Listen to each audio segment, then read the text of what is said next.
ladies and gentlemen, put your hands together for Maxie Jones, making his second appearance at the Secret Society of Twisted Storytellers. You know him as Banana Pudding. In March of 2001, my sister Zita called me up. She's like, Maxie, me and Steven decided to get married, and we want you to come with us to the courthouse and be our witness. I was like, all right, when? She said, Friday. I was like, Friday? I gotta go to work on Friday. I said, listen, this is too short notice. And I asked her, couldn't you ask Maxina? Now, Maxina was my oldest sister. She lived right in Harlem, right across the bridge from the courthouse. The courthouse is in the Bronx. And I was like, why don't you ask Maxina? She don't have to work or nothing. And she was like, I know she would be there, but you know what? I'm not sure she would show up on time. And I know you, Maxie. If you say you're going to be there, you're going to be there. So I was like, all right, listen. I mean, this was she and I are the two youngest in the family of 5, and we're really, really close. And plus, she had been dating her boyfriend for a while, and I really got to like him, and I was glad she was marrying him. So I was like, you know what? I'll tell you what. I'll do it under one condition. You got to do it really, really early, because I still got to get to work. She was like, all right. Meet us at the Bronx courthouse, 9 o'clock Friday morning. Okay. 9 o'clock Friday morning, I get to the Bronx Supreme Court, and I was amazed at what I saw. The place was packed. Apparently, the word was going around that anybody who was in the country illegally was about to be deported. So people were at the courthouse getting married so they could stay in the country.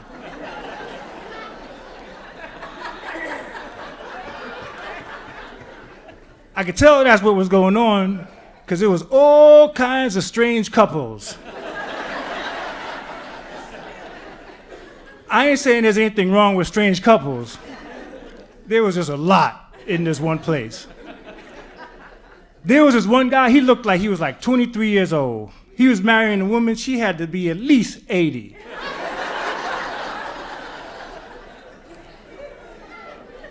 There was this other couple, there was 3 of them, the couple and their witness, and none of them spoke the same language.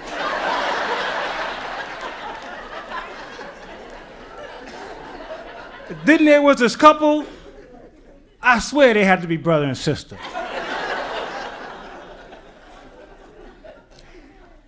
And the line was real long this way. It was long and winding, like waiting for a ride at Disney World or something.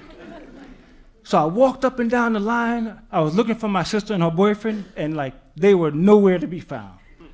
I was like, man, I got to get to work. They got to hurry up. So I did. I went and I sat on the bench for a while and just waited. While I was sitting on the bench, I decided to start timing each couple on how long they took in the chapel. And I noticed that every couple, from the time they walked into the chapel and the door closed to the time the door opened again, was 90 seconds. Every single one. This one couple had a whole bridal party. Photographer, flowers, wedding gown, 90 seconds, out.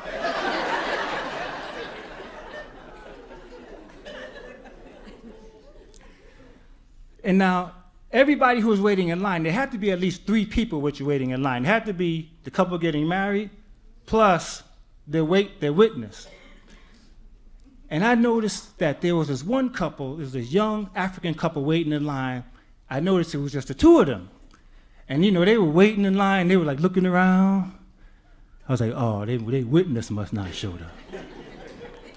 As they were getting toward the front, they kept looking around, then they started looking at me, looking around.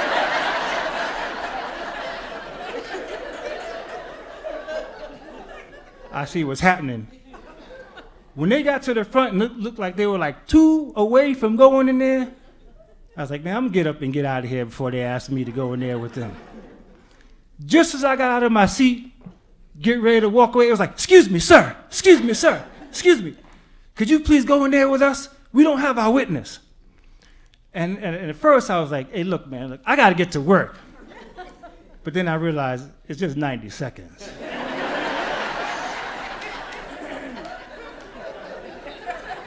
I was like, all right, I'll go in there with y'all. I went in there with them, did the 90 seconds, I signed my name, we were on our way out, and the judge says to every couple, congratulations, best of luck to you all. And as we were walking out, I turned to the judge and I said, you might see me again today because I'm actually here to witness for my sister and her fiance. And the judge was like, not today. I said, what you mean? The judge said, you can only witness for one couple per day. Right. So I was like, but hold up. I said, I've been here before, and I've seen people witness for numerous people.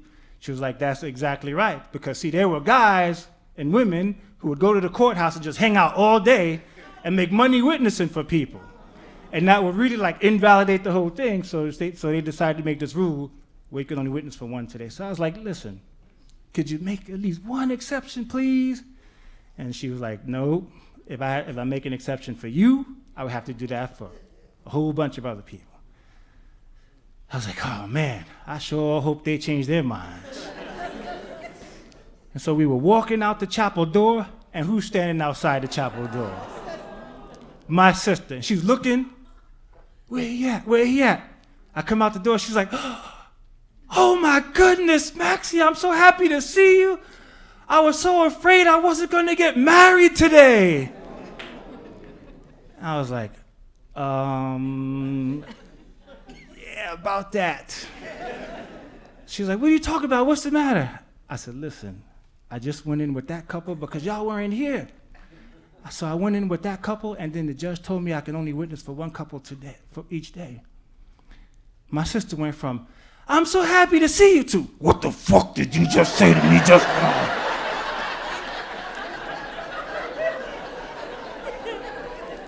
Her boyfriend was leaning up against the wall. When he saw her face, he ran over. It was like slow motion. He was like, what happened now? She was like, did you see what he just did to me? And he was like, what happened? What happened? And when my sister told him what happened, he was like, look, that's okay. We'll just come back another day and do it next week or something. My sister was like, I want to get married today. I made plans for this weekend for us to celebrate our marriage, and he just fucked it up. And you know, there were other couples waiting in line. So there was this other lady who was waiting in line to get married too. She turned to her groom and was like, did you see what he just did to his sister? And the groom was like, yeah, baby. Yeah. She was like, no. Then she was pointing to my face. If I was your sister, I would never speak to you again in life. And then it just started spreading through the whole crowd. People was like, what did he do to his sister? Did he do that to his sister? And you know, this was New York, so there was that dude way in the back of the crowd who was like, damn, that's fucked up. How you do that to your sister, man? Damn.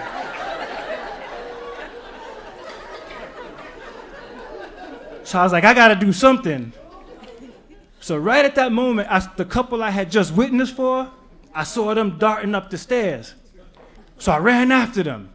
And it was crowded. This was the Grand Concourse in the Bronx. I was running through the courthouse, and I caught them just as they were getting into a taxi cab. And I stopped them. I was like, hold it, y'all, hold it. I said, listen, I need you to do me a favor. I said, listen, you were in there. You heard the judge say I can only witness for one couple per day. I said, well, my sister's in there, and she wants to get married today.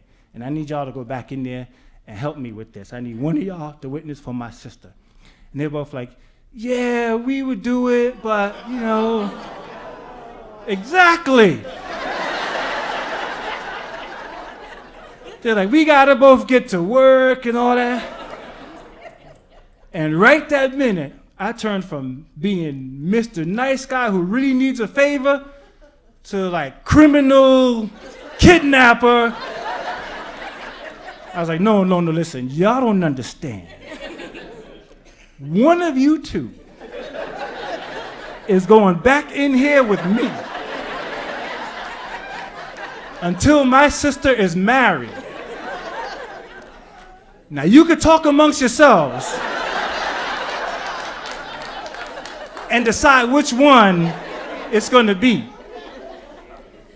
And so they started talking to each other in a language that I didn't understand. I think it was Wolof, because I had a girlfriend from Senegal. I was kind of listening. And then they decided that the bride would come back in with me. And so I said to the groom, I was like, you sure you want to send her back in there with me?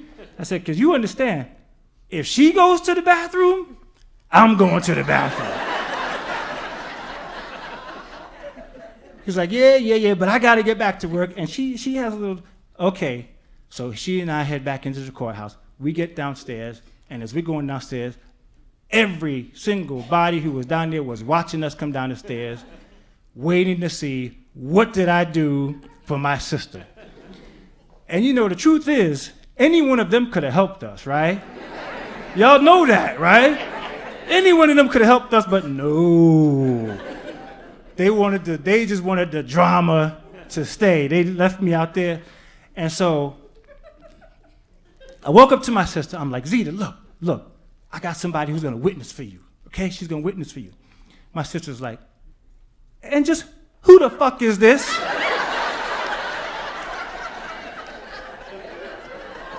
And the lady, she was like, oh, well, I guess I should be going out of here. I ran after, I was like, no, please. I was like, no, please, just do it for me. Please do it for me, please do it for me. She's like, all right, but let she curse me one more time. We came back, I told my sister, look, come on now. And my sister was like, so, she's gonna sign her name on my marriage license? And I wasn't thinking, and I said, what's the big deal? My name is on her marriage license.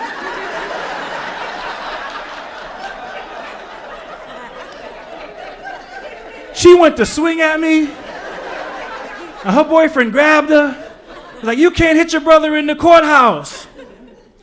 And so he held her, and he talked to her. He said, listen. We're still gonna get married today. Your brother, he got somebody. He still came through for you. You're still gonna get married today. Let's just go in there, let's get married, and at least we have a great story to tell. She was like, okay. So we all went into the, we waited in the line. We went into the chapel. We did our 90 seconds.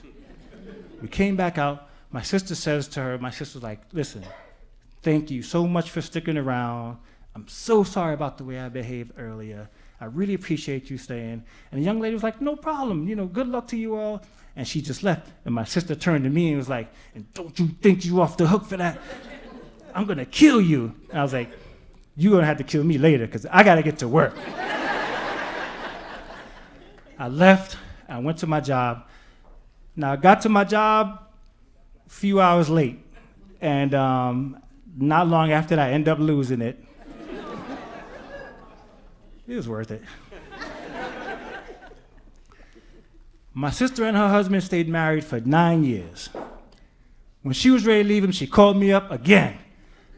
Maxie, I need you to come and get me. I'm ready to get a divorce. Come and get me. I was like, okay, I'm coming. Saturday. I'll be there Saturday. I mean, I knew that they were having marital problems. This day was coming, it was building up. She could wait a few days.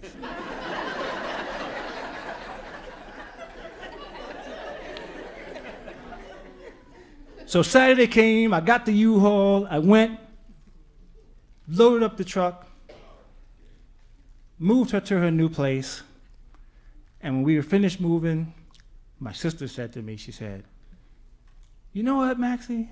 She said, I just noticed something. She said, you were there with me at the very, very beginning of my marriage. It's a little fucked up, but you were there with me at the very, very beginning of my marriage. And here you are with me again at the very end. And then she said, thank you.